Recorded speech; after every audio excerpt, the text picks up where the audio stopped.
Okay, good morning, everybody. Chapter 21, please turn to page 115.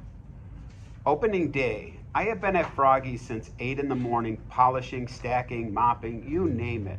I ran hot water through the Slurpee machine, and the most amazing iridescent colors came out. Young came in too. She didn't like to do a lot of heavy lifting because she was afraid of her hands. So she did the dusting and kept me company. I had to stock the magazine racks and found, much to Boji's surprise, that Bong had sold some porno magazines when he ran the place. The magazine jobber had come by and given us the exact same inventory Bong had used, and that included Playboy and Penthouse, and this magazine called Jugs that was lying between Family Circle and Popular Mechanic. I don't know if it was Bong or the franchise, but that incident was the closest thing I'd ever seen to a Boji saying something bad about his brother. A Boji's one of those people who's religious but doesn't go to church. He would if he had the time, I suppose. He called the distributor up and called him all sorts of names in Korean, including devil. Not only that, he wanted the guy to bring his truck back right that minute and take away the filth. It really wasn't the guy's fault, since Aboji had ordered the magazines in the first place, but I think Aboji probably blamed the guy as corrupting influence on Bong. Anyways, I preferred our old store to this one. At the extravaganza, no one told us where to put the beef jerky, exactly how much soap you needed to clean the floors, and we didn't have those god-awful contraptions like that thing Young and I dubbed the hot dog Ferris wheel, a circular cage containing a dozen hot dogs slowly rotating under glass, sweating in the beam of a hot light. But the biggest drag by far was the uniforms, paper hats and aprons that said Froggy's Express on them. The hats were the pits because they had two cutout eyes that were supposed to look like the top of the frog's head, but the model they used was obviously a toad, and these distinctions were important to me. Not to mention that it made you look completely and totally asinine. As much as a hard, smooth football helmet makes you look tough and scary, this thing made you look like the world's biggest weeg. Aboji wouldn't bend on the hat, though. I was wearing that hideous thing even as I wiped counters by the lonesome. The only way I could get by was if I made sure to never ever glance into the anti-shoplifting mirror at the register. A fair number of people came in that day to check out the store, and everyone bought something, at least a quart of milk or some bread. Young and I worked until 7:30. Then Oma came in and took over. Finally, we were making money. Chapter 22, page 117. I dare you, Young said, holding out a green-yellow orb, green apple killer sour death ball. Another thrilling Saturday at Froggy's. Simultaneously death balls, I suggested. First the pucker loses. You're on. She handed me one, unwrapped another. Ready, set, go. Killer sour death balls are the latest thing in mouth torture since Zots and Pop Rocks. Those things that were like eating Alka-Seltzers. Chili KSDBs are red and cinnamon hot. The green ones are sourer than 1,000 lemons. The saliva flowed. The walls of my cheeks closed in as my mouth practically turned itself inside out. So did Young's. We need more practice, she said. Hey, man, said a youngish guy in a John Deere cap as he walked up to the counter. You got any of those Satan cigarettes? Excuse me, I said. Young looked horrified. You know, Satan, that's a brand of cigarettes. There are not, to my knowledge, any cigarettes that go by that name, Satan, I said. The guy's pants were covered in a bright red dust. He had an Iron River ore plant hard hat in one hand. The name written on it in marker was Bergstrom. Mr. Knudsen said the mining company had set up trust that had built and now maintained the high school. It seemed weird that kids went to school that looked like a mansion and then ended up working in the dust of the mines after. You used to carry them when that other guy ran the store, he said, doing an earnest search of the rack. There they are. Where? I said with the disbelief. I couldn't believe a Boji would let something like that in his store. He practically had a fit when he saw the Underwood deviled ham label, thinking there was a canned devil inside it or something. There, over there, he said, urgently pointing, right under the Salem's. I looked. There was a brand of ladies' cigarettes in a pastel box. You got a free pair of earrings or pantyhose or something once you amassed a black lung worth of UPCs. The cigarette were called satin cigarettes. I said gently, as if I were breaking the news that he was being held back in second grade for the third time. Those those are satin cigarettes, like satin sheets for the ladies. Uh-huh. He looked slowly as if he didn't quite believe me. But the package was purple and pink, for goodness sakes. Give me the Marlboros then. I got to pack down. You guys don't have any of the hoo-hoo stuff, do you? He said suddenly. Hoo-hoo stuff? Was he talking some weird Iron River language? Young and I looked at each other and shrugged. The guy looked disgusted, unsatisfied. He spun on his heel and left, leaving the coins he used to pay spinning on the counter. No one else came in for a while, so Young and I restocked the shelves carefully to follow all franchise instructions, which I thought were stupid. What would it matter if the Spam was placed above the SpaghettiOs? Mrs. Knutson would certainly approve of such a product placement, but who else would care? Do you think Aboji still has his gun? Young said out of the blue. Back in Los Angeles, we'd known a number of people who'd been robbed, even killed, so Aboji had bought a gun. I wouldn't be surprised, I said. Did I ever tell you about how the store got held up? Young looked shocked. What? No, never. It happened when I was 12. Oma had to go somewhere, so Aboji had me at the store in case he needed some help. He had to go into the basement for something and told me to man the register.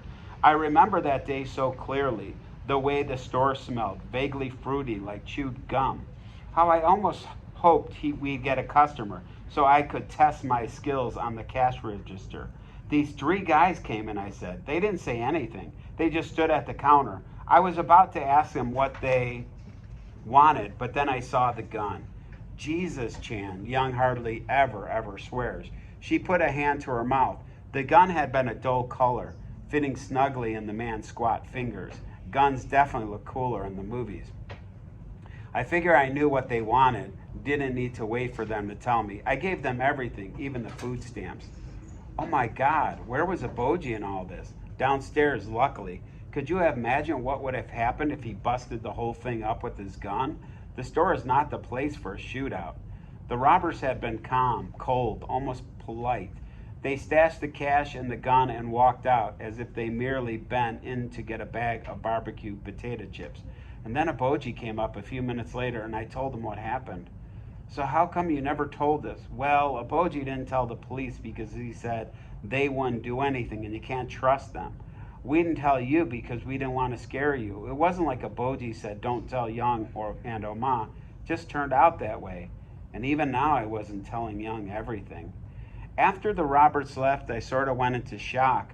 Aboji came up and found me sitting in front of the till, its drawers open and empty. I was sure he was going to lose it, not now that the drama was past. What'd you do? How much money did we lose? Why didn't you call me? But no, he didn't even ask what happened. He just looked at me, gently patted at my clothes as if he was checking for bullet holes or missing limbs. His mouth was turned down, like he was on the verge of crying. He almost looked like a little kid who lost his favorite stuffed animal. When he found nothing missing or perforated, he grabbed me and held me close like he hadn't done since I was really small. He smelled like garlic, oily hair, and sweat. I wish he never stopped hugging me. Anybody home? This place has lousy service. Young and I went to check the voice. Miko was standing at the register. I saw him look at Young and smile. May I help you, sir? I asked. Yes, you could ring these up, he said. He picked up 2 bottles of Gatorade and a quart of milk. Anything else? I asked. Quite the professional as I ran up his stuff. He shook his head. For fun, I threw a green apple KSDB into the bag. Maybe in the future he could participate in the KSDB Olympics with us. See you later, he winked at Young. She blushed. Chanster.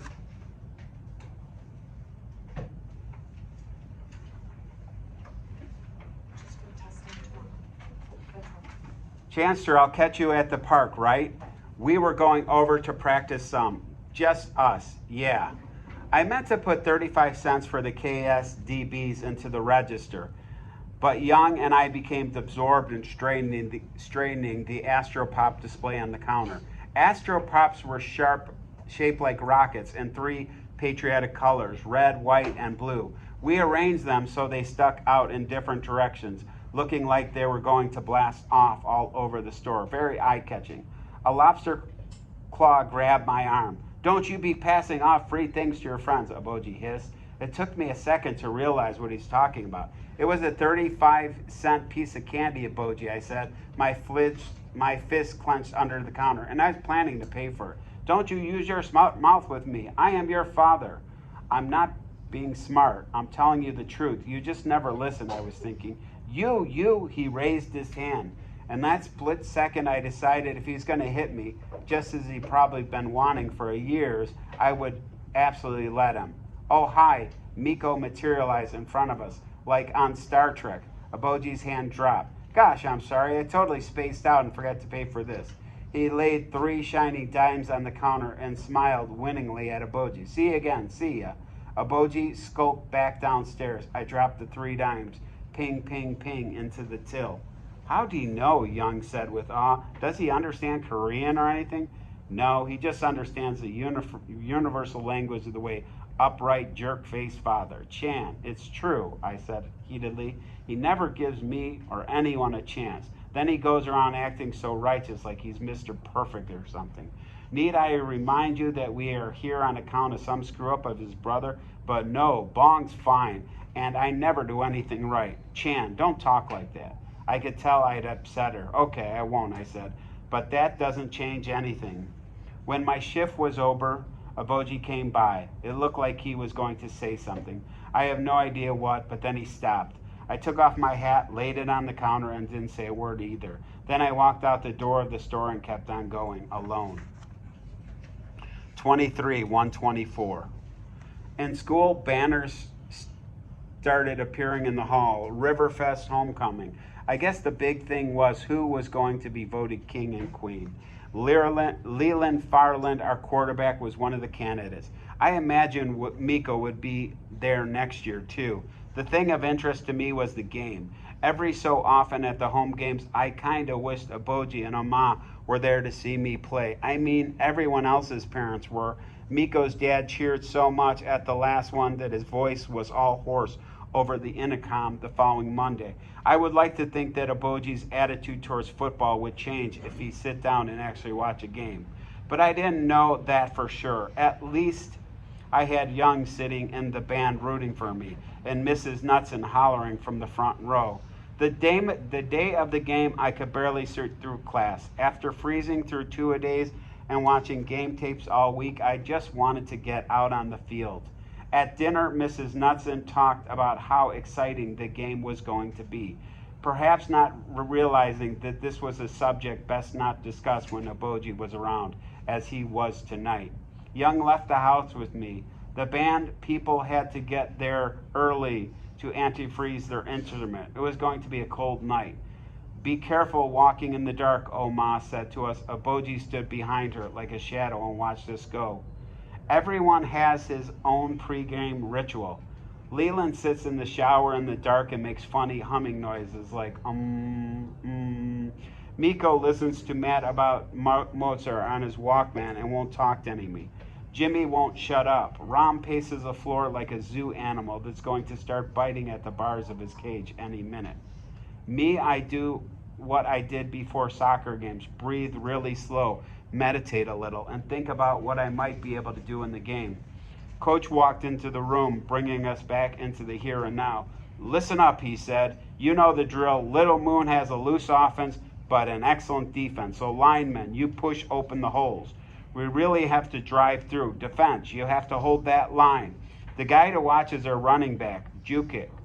Number 17, he is fast. And remember, the whole town's watching and counting on you. Don't let them down." Vaguely outside, we could hear the first strains of our school song. "Let's go." Coach put his hand out. We all crowded around him, touched hands, and yelled, "Miners," before we exploded out the door into the lights. The ref handed the football and tee to me. I love the kickoff. It's my little moment of glory. Tonight, even the breeze seemed to be waiting as I dug in my cleats. The line charged with me as I ran. I booted and kept going, full steam. Coach said he liked the way I attacked everything I did. Kick off, but still ran for, and sometimes made the tackle. The evening sky turned from a dark pale blue, a color hard to explain if you haven't seen it, to bruised purple. It didn't take us long to get the ball back. The coaches called for the streak and curl play. The running back ran up the flat into the zone, curled back, and snagged Leland's pass, dripping back into the end zone for a touchdown. The band cranked out a fight song. Coach mentioned me to go out. I blasted the ball practically before the Little Moon Pirates even moved. The ball went end over end right through the uprights. Whee! There was a shrill noise like the cry of a strange bird. Strange yet familiar. It was Young's flute. She was blasting a C note in celebration. When we were on defense, the coach kept calling the blitz because Rom could run right through and nail the quarterback. On the third down, Rom sacked him. The poor slob was taken off the field on a stretcher. Kearney patted Rom's butt and handed him a skull decal for his helmet, where he already had two. Ron slapped it on right away and beat his chest. Get back in there, said Coach. Nickel zone. Coach sent me in as strong safety. I was pumped. I could feel a pulse beating my neck as I ran onto the field. Down, set. The Pirates handed off and bodies collided. The running back was heading right into my zone. He had the ball. He came up on me like a freight train, arms pumping like pistons. I leaped after him. His knees knocked me in the jaw, but I held on with everything I had. His curses were like music. We held them. Nice job, Kim. Coach patted me. Beautiful tackle. You're a tough little bastard, Kearney. I glowed, my face steaming in the frosty air. At the end of the third quarter, we were ahead 14-6. On fourth down at the Pirates' 20, the coaches decided to go for a field goal. Miko got the snap. I was just following through the kick when I saw the green of a Pirates uniform rushing at me. How'd he get through? I heard a crunching noise and then I hit the ground. I was going to tell the pirate knob to get off me, but then I realized I had no voice and that I couldn't breathe. I'm not sure how Coach knew I was in distress, but he ran onto the field. Can you get your helmet off, Jan? I touched my arm gently. He touched my arm gently, like you might a baby. He took off my mouth guards. I wanted to breathe, but something really hurt really badly, really sharp, like someone was zapping me in the side with an electric cattle prod. Medical, he yelled for license. Can you breathe? The magic question. I shook my head. Sledgehammers were starting to pound my temples. Okay, Chan, Larson's voice. Try to sit up a little if you can. I straightened. There was a burning, sticking feeling in my side. I doubled back. It might be a rib, Doc Larson said to Coach. Chan, try to sit up as much as you can. Breathe in slowly. My breath started coming back in little short spasms. It was like being in an ocean when waves keep knocking at you. I needed more air. I gulped, jerked, wheezed. I sounded like a cow with emphysema. Whatever was wrong with my ribs, I was glad to be able to breathe again. I had just gotten the wind knocked on me. That's all. When Coach asked me to stand, I did. Cheers flowed down from the stands, and I saw from the scoreboard I made the field goal. I wonder if the guy who hit me was going to get a skull. Doc Larson's took me to the hospital, where an x-ray revealed I had bruised my ribs but not cracked any of them. He said I was still good to go. Lucky.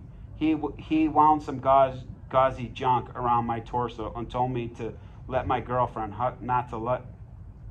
He wound some gauzy junk around my torso and told me not to let my girlfriend hug me too hard. I was psyched I'd still be able to go to the dance. I had the doc drop me off at the high school so I could take a half shower. The guys all cheered when I showed up in the locker room. They were all lying around in the sea of pads and stinks and smiles. So I knew we won. Glad you're okay, John, said Coach. I was saying, while we were that much closer to state, it gets harder from here, not easier. Everyone's going to challenge us for the title. So we got to do what we've been doing and double it. We were going to have some conditioning workout tomorrow at 8, said Kearney, so go home early and get some sleep. Said Leland. He gave us a look like, yeah, right. The coaches totally kicked Jimmy Bear Grease's butt, Miko informed me later. The pirate guy got a roughing penalty, but the coaches aren't letting Jimmy play blocker anymore because he can't contain. Whatever, I said. At this point, I was believing more that Jimmy didn't cut the mustard than he was letting people in to gish me. Gotta pull your weight around here, All Pro declared as he opened a new 3-pack of Fruit of the Looms. New undies, huh? Snipped Leland. Some cocky wiggy thinks he's gonna get some action tonight. That's for me to know and you to find out, said Miko with a sly grin. Maybe I just ran out of clean ones. Who you're going with? Cindy Cray. Oh, that girl. She'll do it with anyone, said Rom from the other side. I mean, even more than the rest of the cheerleaders. Believe me, I know. Krieger, you are so full of it, Miko said. No girl would want to touch your hairy butt. Miko patted some brute on his face. I wish I had whiskers to shave. You and your ribs ready to go, buddy? He put his hand up for a high five. Slap, I was ready. The school dance reminded me of one of those after-school specials on television. There were streamers all around the gym, punch in a bowl, and chaperones. Corny to the max.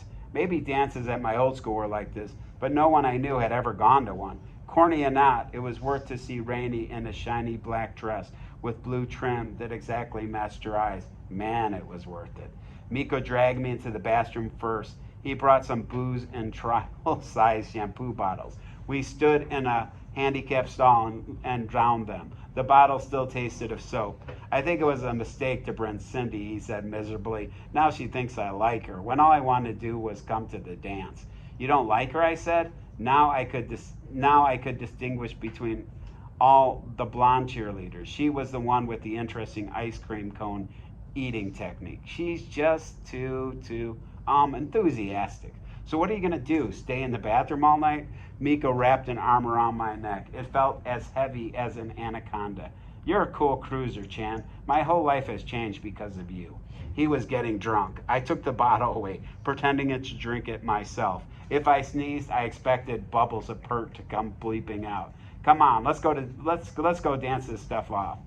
Rainey was an awesome dancer. I'm merely okay. For all my soccer and taekwondo proudness, I couldn't quite get my feet to do what I wanted them to do when out on the dance floor. I liked it when they played slow songs because I got to hold her and I didn't have to move around so much.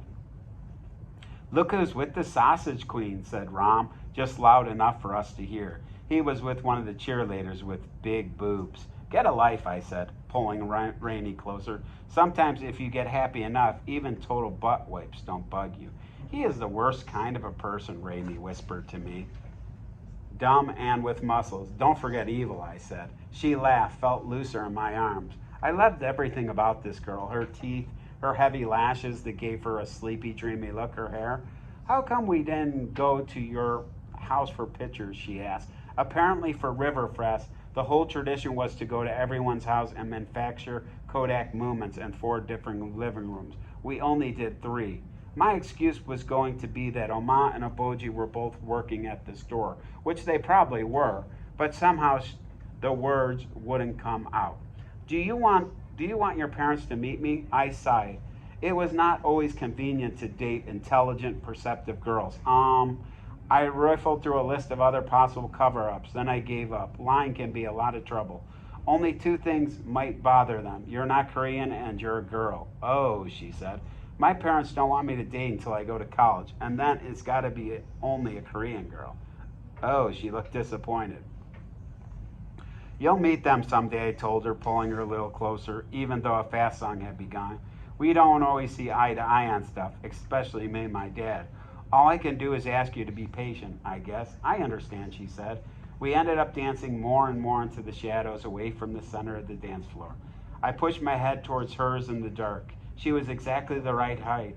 I heard the sea in my ears. It's strange how life moves and fits and starts. During the first week at school, minutes passed agonizingly. Now as we kissed, time was a bullet train hurtling through a black tunnel.